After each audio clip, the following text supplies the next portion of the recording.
సరిహద్దుల్లో మళ్లీ యుద్ధమేఘాలు అలుముకుంటున్నాయా? భారత్ను ఒకేసారి రెండు వైపుల నుండి దెబ్బతీయడానికి శత్రు దేశాలు రహస్యమైన స్కెచ్ వేస్తున్నాయా? ఆపరేషన్ సింధూర్ తర్వాత అప్రమత్తమైన శత్రువు ఇప్పుడు మన రక్షణ లోపాలను ఆసరాగా చేసుకుని దెబ్బ కొట్టేందుకు కుట్రలు పన్నుతున్నాడా? ఒకవైపు పాకిస్తాన్లో అణ్వాస్త్రాల నియంత్రణ మొత్తం సైన్యాధిపతి చేతిలోకి వెళ్లడం, మరొక వైపు చైనాలో ఆకస్మికంగా వింత లాక్డౌన్లు, విదేశాల నుండి స్వదేశానికి పౌరుల పిలుపు. అసలేం జరుగుతోంది డ్రాగన్ దేశంలో? భారత వైమానిక దళానికి ఎదురవుతున్న యుద్ధ విమానాల కొరతను అధిగమించేందుకు సౌత్ బ్లాక్ వేస్తున్న అడుగులేంటి? శత్రువు కదలికలు, భారత్ ఎమర్జెన్సీ అలర్ట్ పై స్పెషల్ రిపోర్ట్.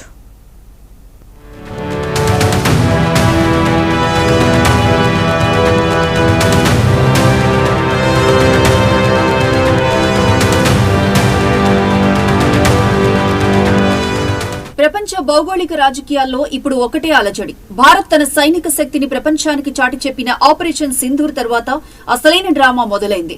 మిత్రులెవరో శత్రువులెవరో తేలిపోయిన ఆ సమయంలో భారత్ తన రక్షణ బడ్జెట్ ను భారీగా పెంచుకుంటూ స్వదేశీ ఆయుధ తయారీకి శ్రీకారం చుట్టింది. ఇది దీర్ఘకాలికంగా మన దేశాన్ని రక్షణ రంగంలో సూపర్ పవర్ గా నిలబెట్టే పక్కా వ్యూహమే. కానీ కళ్ల ముందున్న సమీప భవిష్యత్తులోనే మన శత్రువులు మన బలహీనతలను ఆసరాగా చేసుకునేందుకు స్కెచ్ వేస్తున్నారు.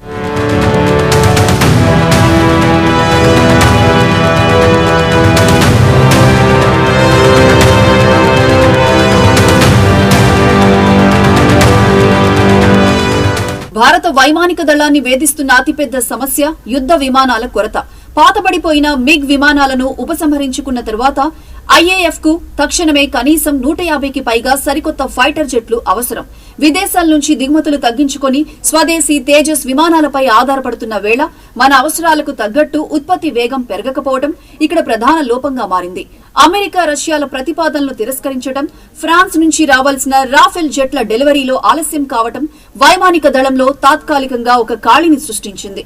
సముద్ర సరిహద్దుల్లో మన నావికా దళం స్వదేశీ నౌకలతో బలోపేతమవుతున్నా మొత్తం ఆయుధ సంఖ్యలో ఏర్పడిన ఈ లోటు ఇప్పుడు రక్షణ విశ్లేషకులను ఆందోళనకు గురిచేస్తోంది.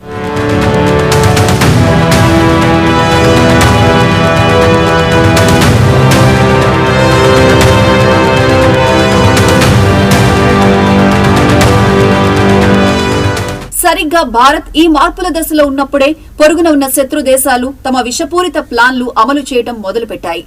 పాకిస్తాన్ వైపు నుంచి అందుతున్న సమాచారం అత్యంత ఆందోళనకరంగా ఉంది. చైనా, టర్కీల నుంచి అత్యాధునిక డ్రోన్లు, ఆయుధాలను దిగుమతి చేసుకుంటున్న పాక్ భారత్ పై మరొక దెబ్బతీసేందుకు సన్నాహాలు చేస్తోంది. ఇక్కడే అసలైన ట్విస్ట్ ఉంది. పాకిస్తాన్ పార్లమెంట్ ఇటీవల ఒక సంచలనాత్మక తీర్మానం ఆమోదించింది.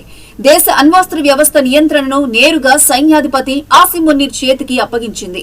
ప్రజాస్వామ్య ప్రభుత్వాల చేతిలో ఉండాల్సిన అణు బటన్ ఒక సైనిక నియంత చేతికి వెళ్లడం అంటే భారత్ ను బెదిరించేందుకు ఆ దేశం ఏ స్థాయికైనా తెగిస్తుంది అనడానికి ప్రత్యక్ష సాక్ష్యం.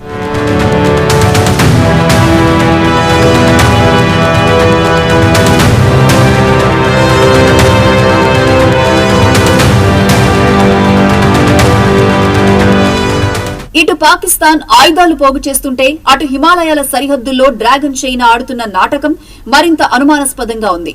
చైనా సరిహద్దుల వెంట భారీగా ఆయుధ ప్రయోగాలు, సేనల మోహరింపును ముమ్మరం చేసింది. సెప్టెంబర్ 15 నుంచి అక్కడ సడన్ లాక్డౌన్లు, మినిస్టీరియల్ స్థాయి తనిఖీలు చేపట్టడం ప్రపంచ దేశాలను విస్తుపోయేలా చేస్తోంది. విదేశాల్లో ఉన్న చైనా పౌరులను తక్షణమే స్వదేశానికి తిరిగి రావాలని ఆదేశించడం, చైనీయులు ఎవరూ దేశం విడిచి వెళ్లకూడదని కండిషన్లు పెట్టడం చూస్తుంటే సరిహద్దుల్లో ఏదో పెద్ద ప్రమాదానికే డ్రాగన్ బీజం వేస్తోందన్న అనుమానాలు బలపడుతున్నాయి.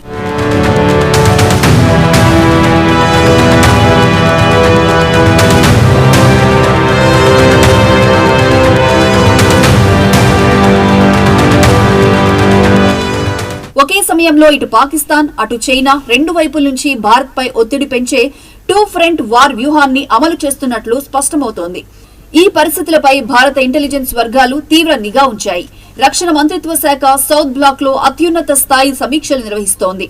స్వదేశీ ఉత్పత్తి పెంచే దీర్ఘకాలిక వ్యూహంతో పాటు అత్యవసర పరిస్థితి ఎదురైతే తక్షణమే ఫైటర్ జెట్లను సమీకరించేందుకు నమ్మకమైన మిత్ర దేశాలతో అత్యవసర చర్చలు జరుపుతోంది.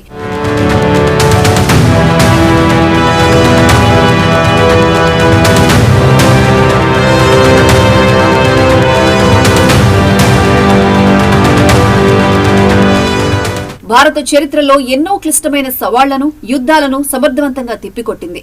కానీ రక్షణ విషయంలో ఒక్క క్షణం ఆలస్యమైనా అది కోలుకొని దెబ్బతీస్తుంది.